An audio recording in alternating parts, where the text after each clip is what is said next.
I am now joined by Republican Senator Luther Strange of Alabama. Welcome back to the program. Thanks for having me. You believe President Trump made the right decision and say the DACA program is unconstitutional. Why do you say that? Well, as the former Attorney General, I spent 6 years litigating cases like this, and I'm confident that the DACA decision that was made in the previous administration is unconstitutional, and ultimately it would be found so. So I applaud the President's going ahead and giving Congress a period of time to allow for an adjustment, allow for us to take into account, the complexities of the issue, the fairness, the compassion that we want to incorporate in how we address this. And that's really actually where this issue should be solved anyway.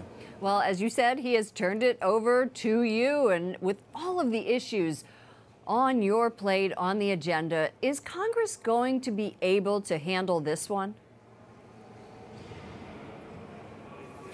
Well, I've been very disappointed in our inability to address some fundamental issues, as you know. But this is an important one.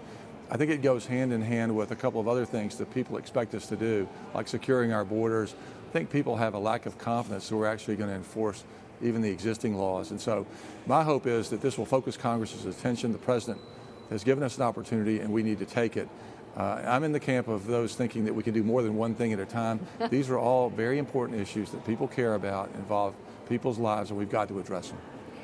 I'd like to switch topics. You're a pro-life senator, and pro-life leaders wrote a letter to Congress yesterday asking to immediately address the stalled health care bill, and that would defund Planned Parenthood for 1 year.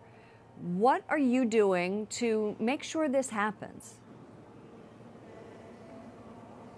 Well, we're meeting today just in a little while to talk about doing that. It's important. I fully support that effort to defund Planned Parenthood. And the question we will have to face, once again, is do we have 51 conservatives, pro-life advocates who are willing to support this effort? And I haven't done a head count recently. I'm very hopeful that we do. And if you do, what message does that send not only to the pro-life groups, but to the anti-life groups? Well, the message I hope it sends is that we're a nation that respects life, that we treasure life, and that we can accomplish these things, get the system back to where it should be. We should never have the federal government funding abortions and supporting Planned Parenthood. So I'm very hopeful it'll send a message that the pro-life forces are on the move and are getting things done. We've really been hit by hurricanes, Hurricane Harvey, and now it looks like Hurricane Irma is charging toward the U.S. You're in the South. What are your plans? How will you support relief efforts? Well, it's a real humanitarian crisis, and I've lived through them in Alabama. Now our friends in Houston and Texas are dealing with it.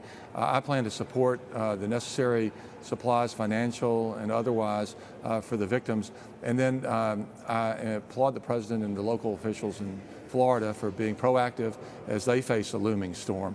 It could be my state next. So this brings out, honestly, the best in America. Our charitable impulses are on display, and a neighbor helping neighbor. So I think it's one of our finest hours, actually, the response here. And I think the federal government can and should and will do its part in making sure that we address the victims of these tragedies. Senator Luther Strange of Alabama, thank you so much for joining us. Always great to be with you. Thank you.